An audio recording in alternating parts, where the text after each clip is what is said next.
జగన్ ఆడవాళ్లను అవమానించడం మానుకోవాలి. జిల్లా తెలుగుదేశం పార్టీ మహిళా అధ్యక్షురాలు ఉదయశ్రీ. ఇక పూర్తి సమాచారం మేరకు పల్నాడు జిల్లా తెలుగుదేశం పార్టీ కార్యాలయం నందు జిల్లా తెలుగుదేశం పార్టీ మహిళా అధ్యక్షురాలు దాసరి ఉదయశ్రీ బుధవారం రాత్రి 7 గంటల సమయంలో భాగంగా విలేకరుల సమావేశం నిర్వహించారు. అనంతరం మీడియాతో మాట్లాడుతూ మహిళా సంక్షేమం, మహిళా భద్రత అంటూ గడిచిన 5 ఏళ్లు ప్రచార ఆర్భాటాలు చేసిన జగన్మోహన్ రెడ్డి సొంత పత్రికలో మహిళలను తీవ్రంగా అవమానిస్తూ తన నైజాన్ని బయటపెట్టుకుంటున్నారు.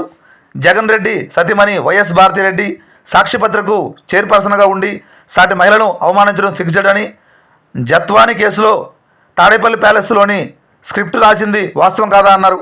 అంత పెద్ద సార్ చెప్పారని ఎఫ్ఐఆర్ నమోదైన గంటలోనే జాత్వరిని అరెస్ట్ చేయడానికి ముంబై ఫ్లైట్ ఎక్కాడని సస్పెండ్ అయిన విషయాలు కొన్ని లిఖితపూర్వకంగా ఇచ్చిన వివరణపై ఏం చెబుతావు జగన్ రెడ్డి? జత్వానిని అరెస్ట్ చేయడానికి వెళ్లేందుకు కనీసం డీజీపీ అనుమతి కూడా తీసుకోకుండా ముంబై వెళ్ళడం దేనికి సంకేతం అంటూ ఆమె తెలియజేయడం జరిగింది.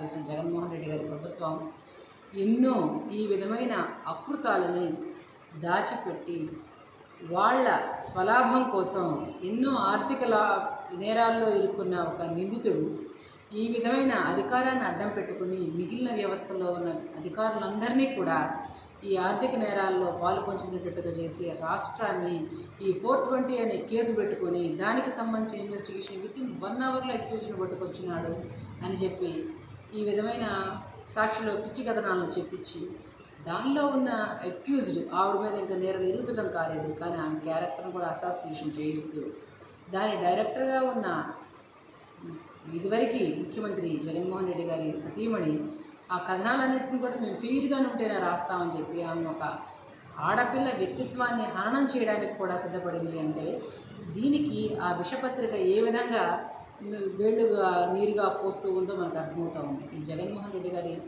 ప్రభుత్వంలో జరిగిన అరాచకాలన్నింటినీ కూడా ఇప్పుడు కూటమి ప్రభుత్వం బయటికి వెలికితీసి అదేవిధంగా వాళ్ళందరినీ కూడా ఎవరైతే నిందితులు ఉన్నారో వాళ్ళందరి మీద కూడా ఇన్వెస్టిగేషన్ ఫెయిర్గా చేసి రికార్డెడ్గా పెట్టి సస్పెన్షనే కాదు వాళ్ళని అసలు సర్వీస్ నుంచి రిమూవల్ చేస్తే ఇది మొత్తం కూడా భారతదేశమే కాదు ప్రపంచం మొత్తం కూడా ఇంతవంతమైన వ్యక్తులు వ్యవస్థల్ని ఈ విధంగా భ్రష్టు పట్టించడం అనేది ముందు ముందు వాళ్ళకు కూడా గుణపాఠం కావాలని అయితే మాత్రం మేము కోరుకుంటూ ఉన్నాము.